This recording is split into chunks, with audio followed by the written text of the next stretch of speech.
Marriage, babies, conversation between Mac and Opes. 5, 4, 3. Good afternoon, everyone. Thank you for tuning in once again. Welcome to his channel, to his home, and we're going to be unpacking, not making babies. When are you having babies? When are you having babies and when are you getting married questions? This is part 2, and thank you for joining us. This hosting thing is not working for me, so I'm gonna hand over to him.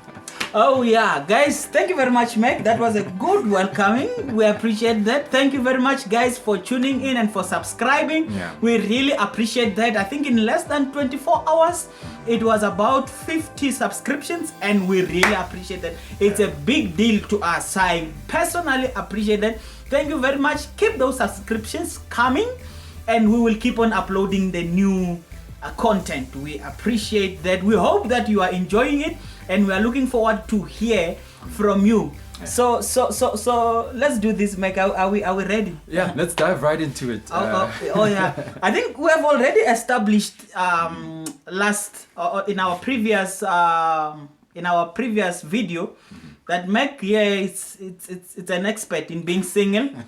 And single as an unmarried. and being unmarried. Well, maybe we'll unpack that. You felt the need to say something about that. Maybe you will unpack that as we go. Maybe there's someone, because the last time I asked you dodged my question, but maybe this time around you are going to answer me. I don't know. Maybe the Spirit has revealed something to you. So guys, we are dealing with this. This is a very sensitive topic, and we want to acknowledge that. And we are not laughing because we think it's funny.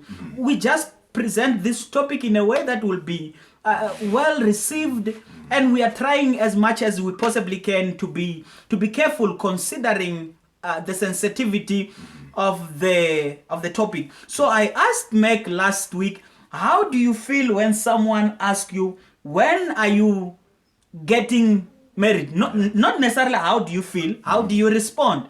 But maybe today we are taking it a bit deeper. And this time around, I hope you will be specific. You are going to give me the nuggets straight. So Meg, tell me, how do you feel? Last time I asked you, how do you respond? Now I'm asking you, how do you feel when someone asks you, when are you getting married? So I want to know the emotion, the feeling that comes with that. Even though the outside you can respond and project a particular image, but inside, how do you really feel? Yeah, sure. It is a very sensitive one, as we've been saying. Sure. And what we're giving here is not prescriptive, but it's just personal experiences that I want to share. It could be helpful to a certain extent. But how do I feel? I feel like I said last week, that it's invading someone's personal space. Sure. Because what I see it like, it's like you're trying to project a narrative that is given by society onto me. Sure. To say that by this age and by such a time and all that, you should be there by now. Sure. But you do not really understand my story. Yeah. And I think it's something that I just want to delve on a bit, just so that, because we've lost the art of telling stories, of telling and engaging in that level. Sure. That it's easier to have this narrative that's given by social media, by society. Sure. And ascribe to it and expect everyone to subscribe to it. Sure. But we find ourselves in personal spaces, in personal experiences that are so unique. We are unique in our personality and in the way even God works in our lives. Sure. That we cannot generalize it. So yes. How I feel is that I feel like you are making assumptions based on what society says, but not on the journey that I'm on. And Sure. I feel like you need to, because the funny thing is this question of when you're getting married. Sure. Again, it again, growing up in the church, so I'm more exposed to the church space. I subscribe to the Christianity worldview, and I know we might be having friends who are not there, but it does not mean that it does not cater for us all. Sure. But Oh, yeah. It's a sin to date. Yes. But remember. the funny thing is Yo. that from that time when they say that to sin is to date is a sin, until the time no one says, okay, now you can date. Go ahead. But now it's like, when are you getting married? So Sure. there is no bridge between the two, between dating is a sin to when are you getting when married? are you getting married? And it's like, It looks like we are expecting something. So it looks like the question comes, but we're just saying don't do it. But in our hearts, we know that you can do it. We will just let us know when you're about to get married, kind of. Exactly. Vibe. So there's no open space. I think for me personally, how do I feel on a personal level? It's tricky. So my wife and I are 4 years now, not married. But when people not married, no, I'm married, not having babies.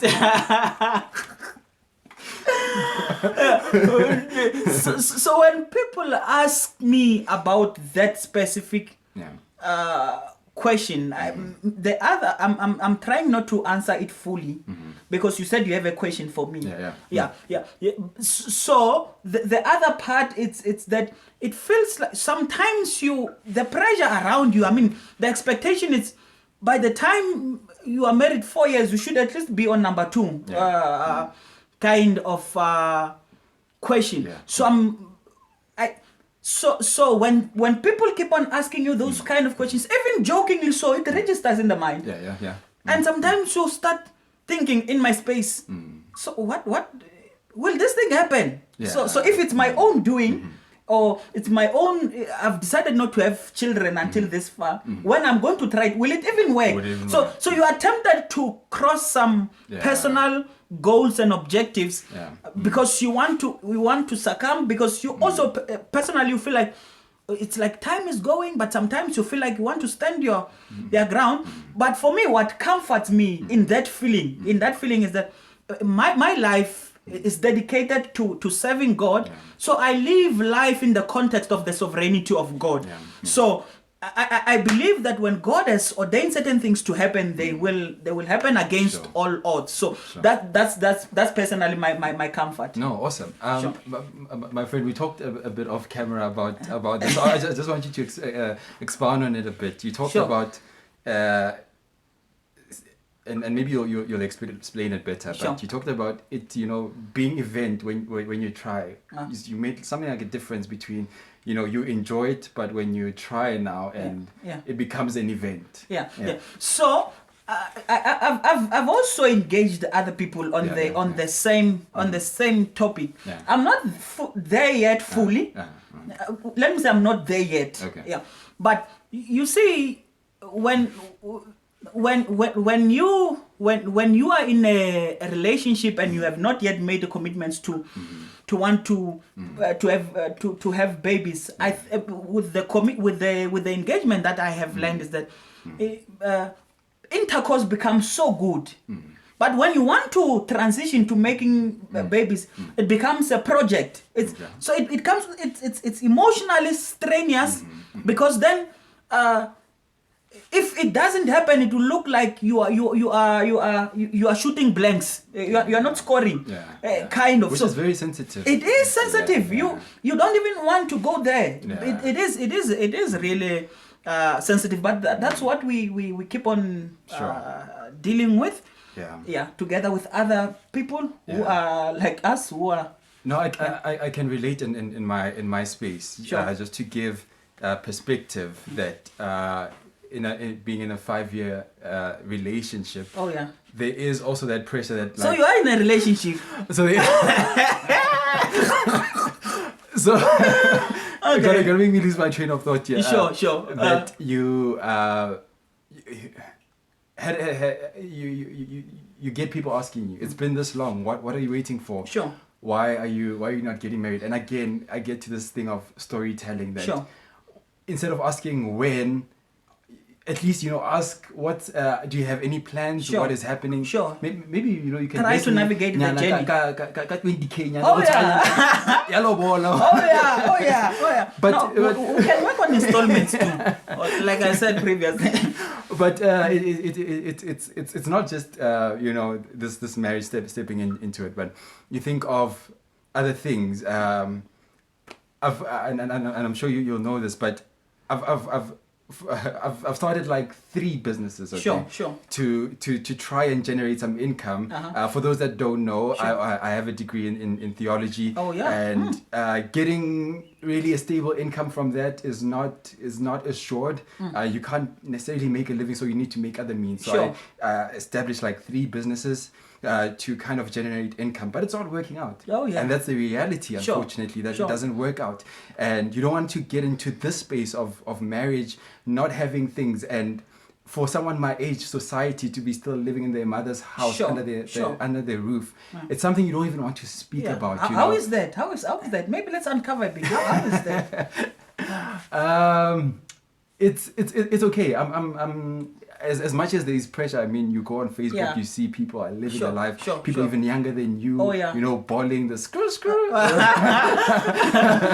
type of thing. But for me, and this is where the spiritual aspect comes about it, knowing God and being secure in His plans.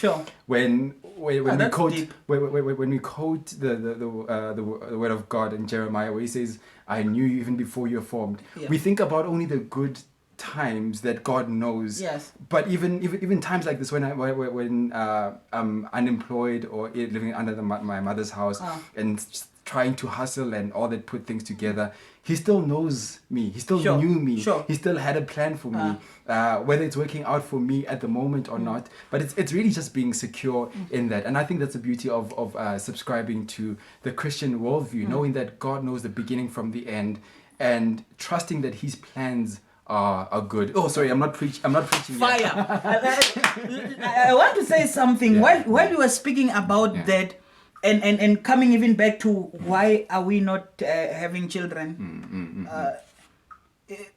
I'm glad that my wife and I did not consider having children early in our space. And I want to tell you, hold it right there, because some people will think, Hore, you don't have faith that it's going to change everything, because some people say that they're not going to have children because they want to enjoy their marriage, they want to explore and all that. And then some people will say that, well, with kids it brings another dynamic, which is fun. So other people will see like, you don't have enough faith and you have a lot of fear. Sure. I personally think faith that suspends logic, it's corrupt. So we'll explore that some other time. Say it again.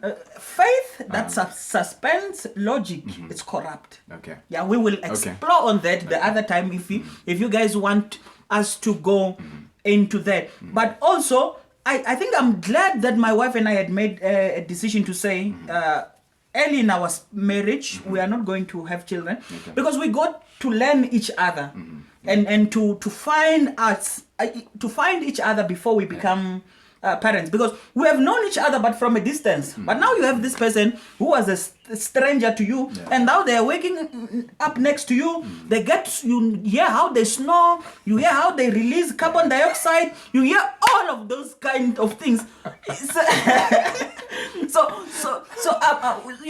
You first need to become comfortable. But I want to confess to you, I am glad that we did not have kids during that time. You know why? Because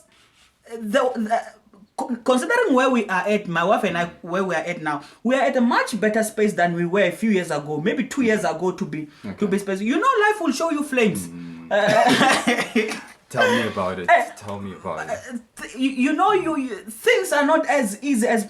I want to speak about that there was if any one of you have seen it, there was a very cute video of a couple who were like they got, you guys, I think you saw it, they met and they dated, they stepped into this shoe, they stepped into the other shoe of graduation, they stepped in the other shoe of going to work, stepped into the other shoe of getting married, and the other one, I don't know, it's business or something. All of that happened like in about 30 seconds. In about 30 seconds. I'm like, in my mind, I'm like, no, there was supposed to be flames somewhere in between. I feel like the editor should have put some flames somewhere there. Because life shows flames. Things don't always happen as planned.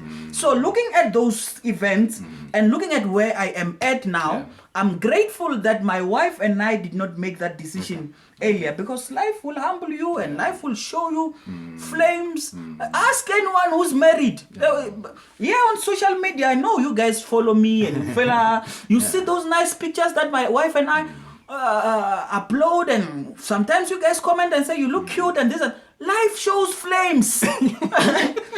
There are flames in between. I can feel you. There are flames in between. Yeah. So Meg, let me ask you something. So you are a pastor, right? And most of the time, I mean, you are pastor and you are black. Others will say you are brown.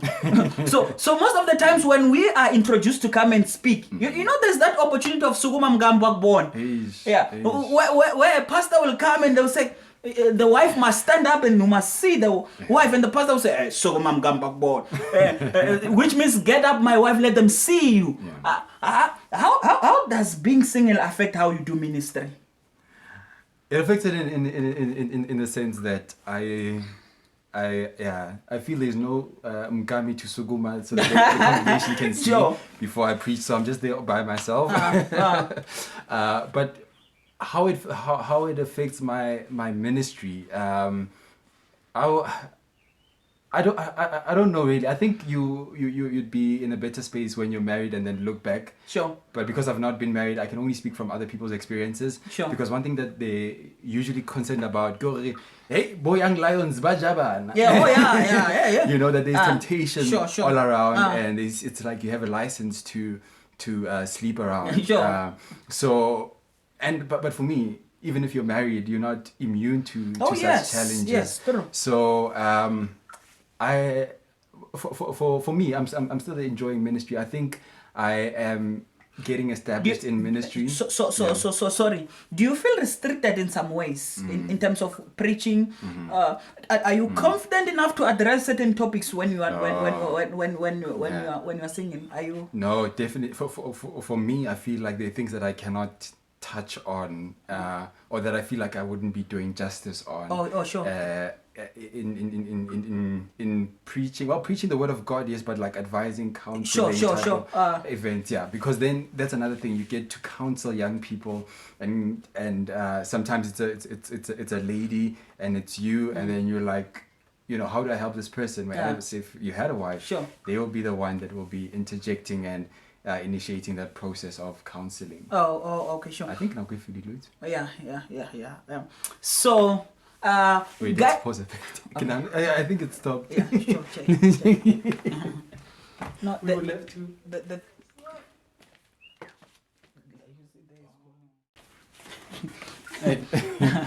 Hey, technology. Oh yeah, hey. Technology. It's humbling us.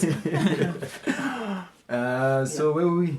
So you were still explaining how I still had asked you, how does it affect how you do ministry? Yeah. You feel limited to certain topics and stuff. Yeah, well, in terms of topics, limited and counseling, because you just want to have a woman figure who will deal with women and other ladies, so that you don't put yourself in a compromising situation where you're just left with Sister Mole, because temptation, flames.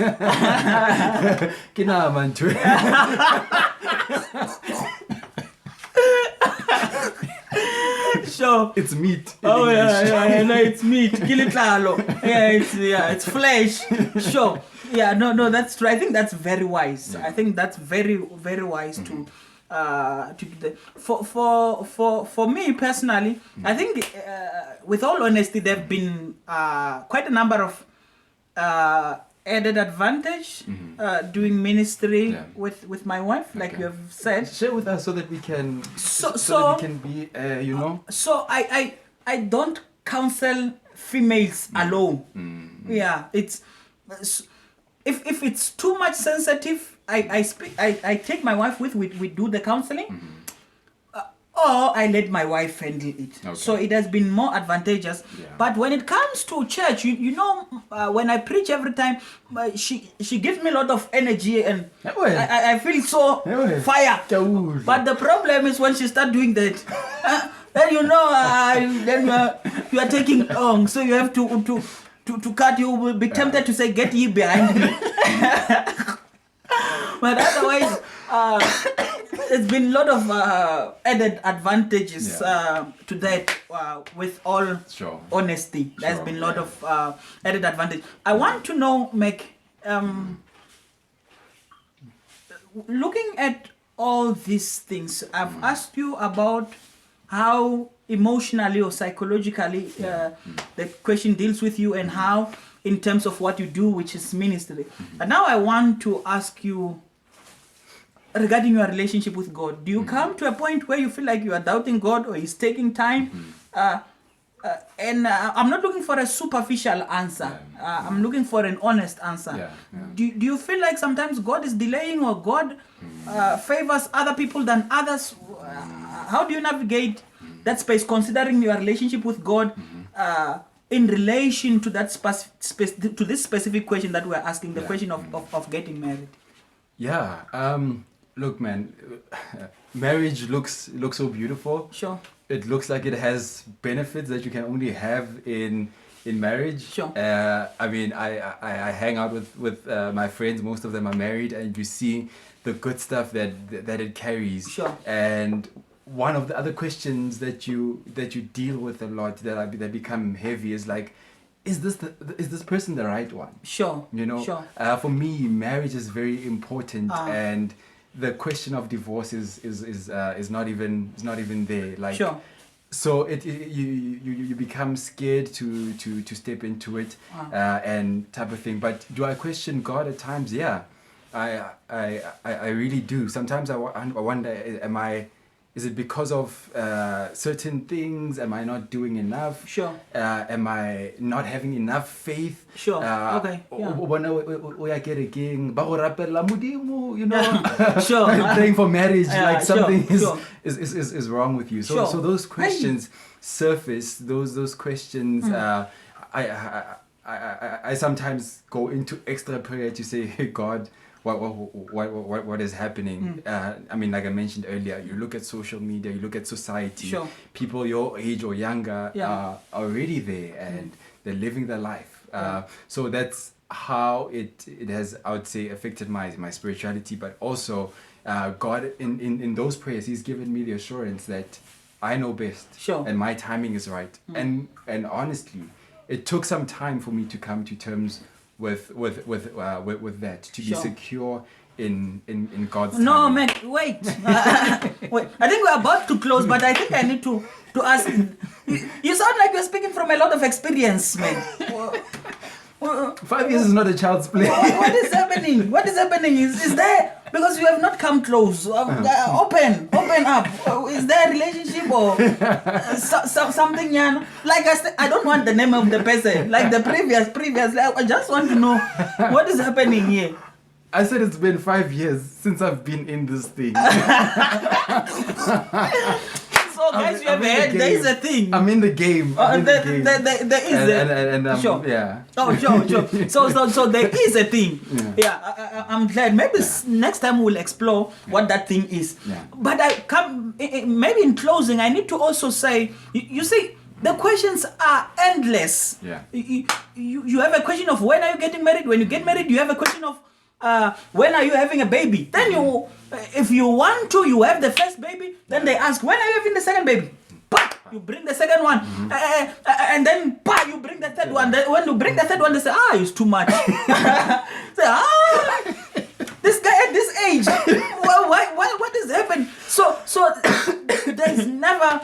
So to those who are being asked those questions, just know that those questions are endless. Yeah. I hope that we'll just find ways to respond to those questions, but also to those who are naively asking those kind of questions, please stop.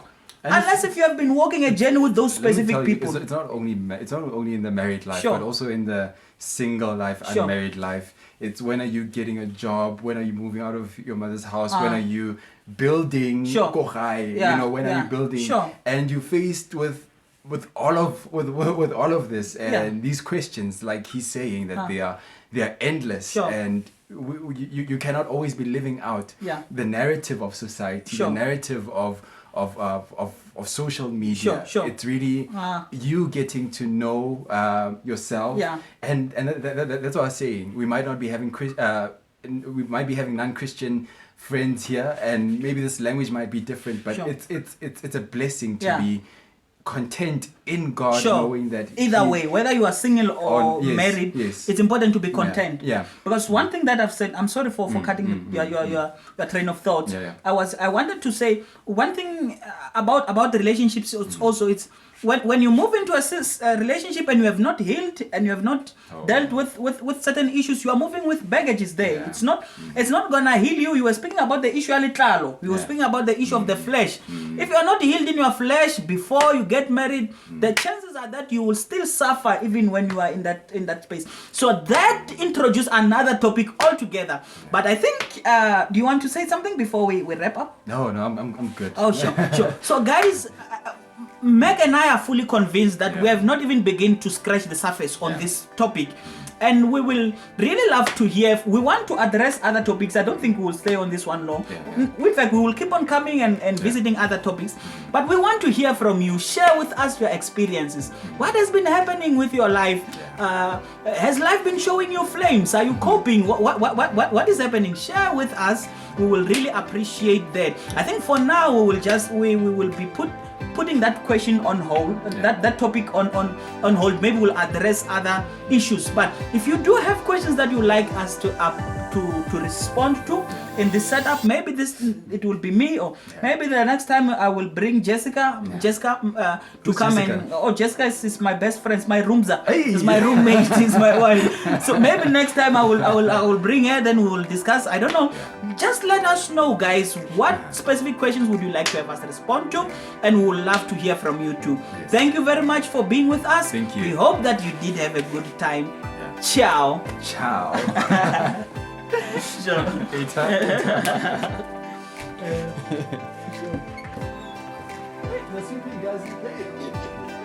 This production was brought to you by Mak and I Media.